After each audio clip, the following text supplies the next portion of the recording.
প্রিয় দর্শক, আসলে এটাই হলো ইমানের ন্যূনতম অবস্থান আমাদের।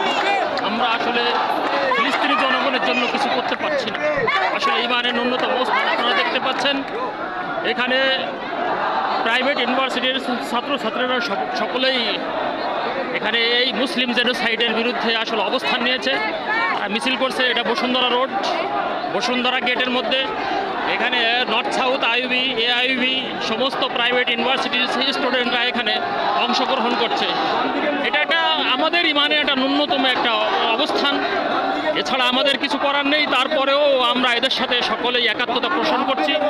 আসলে অত্যন্ত হৃদয় বিদারক ঘটনা।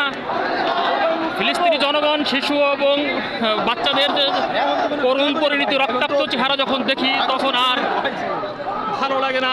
তখন প্রিয় দর্শক দেখেন, এখানে আসলে প্রাইভেট ইউনিভার্সিটির ছাত্ররা, যারা এআইবি, তারপর নর্থ সাউথ এবং ব্র্যাক ইউনিভার্সিটি, বিভিন্ন ছাত্ররা এখানে আমাদের অবস্থানটা, আমরা ইমানের ন্যূনতম অবস্থান আমরা দেখাচ্ছি।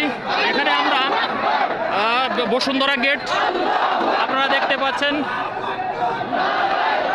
খুবই মানুষ আসলে ফুঁসে উঠেছে, সারা বিশ্বের মানুষ, সারা বিশ্বে শুধু মুসলিমরা নয়, সমস্ত মানুষই ফুঁসে উঠেছে ইসরায়েলের এই জেনোসাইড, এই গণহত্যার বিরুদ্ধে। আসলে এটাই আমাদের এই অবস্থানটা আমাদের দেখানো উচিত। আমরা তোমাদের এটাকে সমর্থন করি না।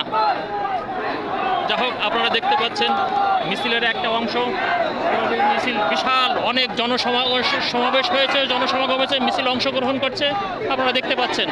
যা হোক, আপনারা সকলেই ফিলিস্তিনি জনগণের জন্য দোয়া করবেন, তারা যেন ভালো থাকে এবং এটার উপযুক্ত শাস্তি যেন ইসরায়েলের হতে হয়, সেই প্রত্যাশা করছি। আল্লাহ হাফেজ।